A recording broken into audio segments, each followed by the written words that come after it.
নমস্কার বন্ধুরা, আজকের একটি নতুন ভিডিওতে স্বাগত। আজকে আমি তোমাদের দেখাবো আমার নতুন অ্যাপার্টমেন্ট। এই অ্যাপার্টমেন্টে আমি গতকাল শিফট করেছি। অ্যাপার্টমেন্টটা কিরকম, কোথায়, সেটা তোমরা দেখবে এই ভিডিওর মাধ্যমে। আর তোমাদের কেমন লাগলো এই অ্যাপার্টমেন্টটা সেটা একটু কমেন্ট বক্সে লিখে জানিও। তাহলে আমি সেই রিভিউ কমেন্টগুলো দেখে সেরকম ভাবে নতুন অ্যাপার্টমেন্টটা আমি সাজিয়ে তুলবো। দেখতে থাকো আর কমেন্ট করো তোমাদের কেমন লাগলো আমার এই অ্যাপার্টমেন্টটা। এই অ্যাপার্টমেন্টে শিফট করেছি স্কাই রাইজ 2550 এগলিংটন এভিনিউ ওয়েস্ট। এই অ্যাপার্টমেন্টটায় আপাতত আমার এখানকার ঠিকানা। একটা বিশাল উঁচু বাড়ি, এরই একটা ফ্লোরে আমি অ্যাপার্টমেন্ট ভাড়া নিয়েছি। হোটেলটা ছাড়বার পর এইখানেই আপাতত আমি থাকবো কিছুদিন, যতদিন না এখানকার কাজ আমার শেষ হয়।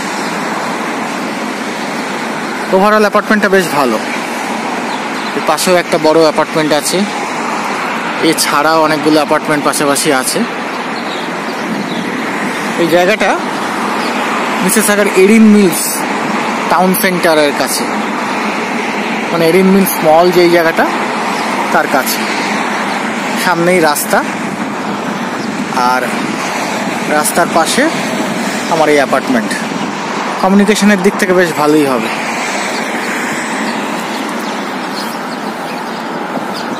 উল্টো পিঠে ওয়ালমার্ট আছে, একটা বড় শপিং সেন্টার আছে, তার জন্য আমার কেনাকাটি করতেও সুবিধা হবে। বাস স্ট্যান্ডগুলোও কাছাকাছি, ফলে কমিউনিকেশনের দিক থেকে কোনো অসুবিধা হবে না। এই সমস্ত দেখেই অ্যাপার্টমেন্টটা বাছলাম। এখন বাকি এক্সপিরিয়েন্সটা কিরকম হয় তোমাদের সাথে শেয়ার করব। এই হচ্ছে আমার অ্যাপার্টমেন্ট। রাস্তার উল্টো পিঠ থেকে ছবিটাকে পুরো তুললাম। এই অ্যাপার্টমেন্টেই আমি 18th ফ্লোরে থাকি। বেশ বড়, আর আমার জন্য যা রিকোয়ারমেন্ট তা মোটামুটি ফুলফিল করছে। এখানে এখন অ্যাপার্টমেন্টের রেন্টাল চার্জ অনেক বেড়ে গেছে ডিউ টু ইনফ্লেশন।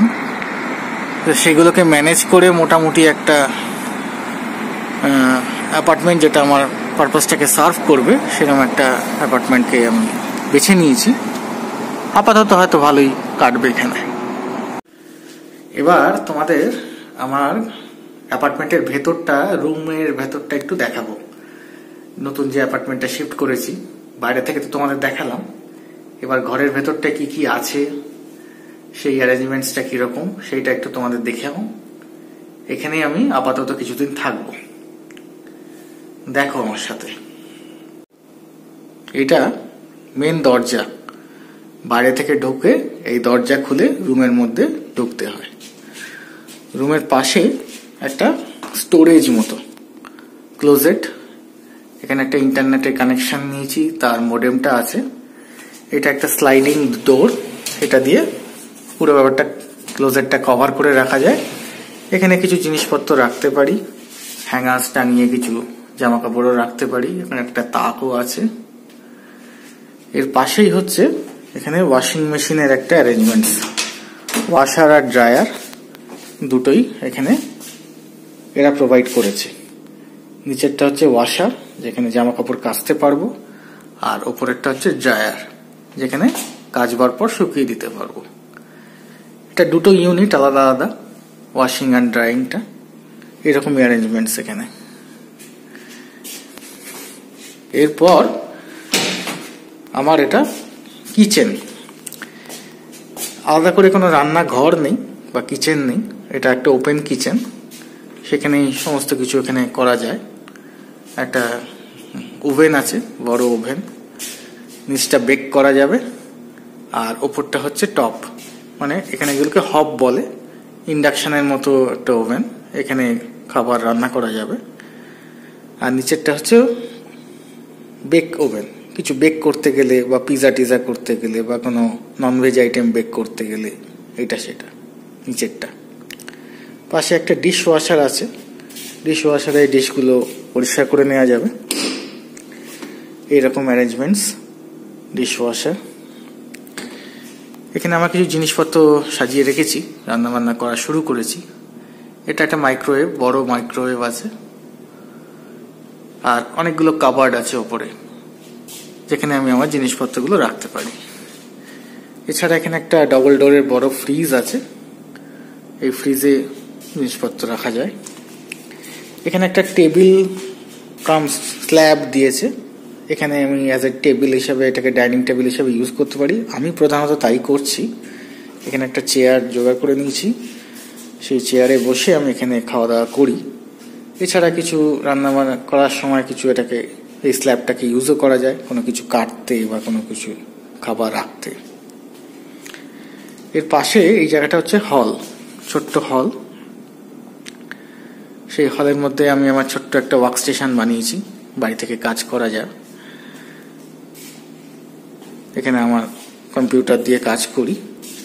একটা ছোট্ট তাক আছে যেখানে কিছু প্রয়োজনীয় কাগজপত্র, টেলিফোন এগুলো রাখা আছে। আর এই দিকটা হচ্ছে বেডরুম। আপাতত আমি মাটিতেই একটা কমফোর্টার কিনে নিয়েছি, এখনো বেড কিনে উঠতে পারিনি। সেখানেই শোয়ার অ্যারেঞ্জমেন্ট করেছি। এখানে মেঝেটা কাঠের মেঝে, কাঠের টাইলস দেওয়া আছে। আর সমস্ত আমার জিনিসপত্রগুলো এখানে রাখা আছে, কিছু সুটকেসগুলোও রেখে রেখেছি। এটা আমার বেডরুম। জানলা দিয়ে খুব সুন্দর বাইরের দৃশ্যটা দেখা যায়। বাইরে বেশ ফাঁকা এবং অনেকটা আকাশ দেখা যাচ্ছে। আজকে আকাশটা খুব পরিষ্কার, সাদা সাদা মেঘ ভেসে বেড়াচ্ছে। সামনেই একটা বড় শপিং মল, তার সমস্ত পার্কিং লট এগুলো দেখা যাচ্ছে। বেশ সুন্দর, ভিউটা খুব সুন্দর। বাড়ি থেকে জানলা দিয়ে এরকম ভিউ দেখতে পেতে খুব লাকি সেদিক থেকে আমি। আর নিচে রাস্তাটাকেও দেখা যায় সুন্দরভাবে, গাড়ি যাচ্ছে। এখানেও একটা ক্লোজেট আছে, জামা কাপড় কিছু রেখেছি। একটা বড় আয়না, এটাও স্লাইডিং আয়না। ক্লোজেটের মধ্যে জিনিসপত্র রাখা যায় এবং এই আয়নাটা দিয়ে পুরোটাই কভার করে রাখা যাবে, সেরকম করে ক্লোজেটটা করা। আর বাইরে হচ্ছে একটা ছোট্ট বারান্দা আছে, এই বারান্দাটা দিয়ে বাইরের দৃশ্যটাকে আবার এরকম করে উপভোগ করা যায়। এখন বাইরে বেশ ঠান্ডা, তাই বাইরের বারান্দা সেভাবে যাওয়া যায় না, হাওয়া লাগে। কিন্তু একটা ছোট বারান্দা, যে বারান্দা দিয়ে আমি, এখানে একটা সেপারেটর আছে, পাশের বাড়ির বারান্দাটা ওই দিকে সেপারেটর করা আছে। আর এই দিকটা হচ্ছে শেষ, মানে এখানে এইটুকুনি বারান্দাটা, এবং এখান থেকে সুন্দর দৃশ্যটা দেখা যায়। এখন শীতকাল, মাঝে মাঝে বরফ পড়ছে, তাই বারান্দা দিয়ে বাইরের দৃশ্য খুব একটা উপভোগ করতে পারছি না। বাট গরমকাল যখন হবে নিশ্চয়ই উপভোগ করতে পারবো। এই কাঁচের স্লাইডিং ডোর। আর এই দিকটা হচ্ছে বাথরুম কাম টয়লেট। মোটামুটি সব রকম অ্যারেঞ্জমেন্টসই আছে। সামনে একটা আয়না আছে, আমি আমার প্রয়োজনীয় জিনিসপত্র রেখেছি। ওদিকে পটি সিট, তার পাশে বাথটাব আছে, বাথটাবে রাখা আছে। এই সবকিছু মিলিয়েই এখন আমার অ্যাপার্টমেন্টটা। আপাতত সবাই শুরু করেছি, সেরকম কোনো ফার্নিচার নেই। প্রয়োজনীয় যেটুকুনি লাগবে মিনিমাল, সেইটুকুনি আপাতত অ্যারেঞ্জ করতে পেরেছি। আস্তে আস্তে প্রয়োজন অনুযায়ী অ্যারেঞ্জমেন্টগুলো বাড়াবো। কিছু ফার্নিচার যদি লাগে কিনবো। তো এই আমার অ্যাপার্টমেন্ট, এবং এখানে কিছুদিন আমি থাকবো। আশা করি আমার দিনগুলো ভালোই কাটবে এখানে, তাই তোমাদের সাথে শেয়ার করলাম। আশা করি তোমাদেরও ভালো লাগলো আমার অ্যাপার্টমেন্টটা। একবার চেষ্টা করছি কোনো রকমের বারান্দায় গিয়ে তোমাদের বারান্দার বাইরেটা দেখাবার। দেখো কিরকম, খুব সুন্দর বাইরের ভিউটা। সামনে মল, পাশে সবুজ মাঠ, এদিকে একটা বিল্ডিং কনস্ট্রাকশন হচ্ছে। অনেক দূর অব্দি দেখা যায়, আকাশটা কতটা বড় দেখা যায় দেখো। এটা একটা বিশাল পাওনা, এখানে অনেকটা বড় আকাশ দেখতে পাচ্ছি। এবং আজকের দিনটাও খুব সুন্দর, পরিষ্কার নীল আকাশ, তার সাথে সাদা সাদা মেঘ ভেসে বেড়াচ্ছে। আর নিচে রাস্তা, এখানে রাস্তাগুলো খুব চওড়া হয়, নিচে বড় রাস্তা। এই রাস্তা দিয়ে সোজা চলে গেছে রাস্তাটা।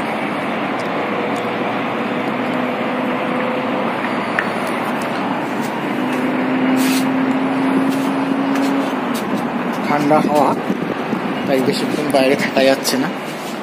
আপাতত তোমাদের এইটুকুনি দেখালাম।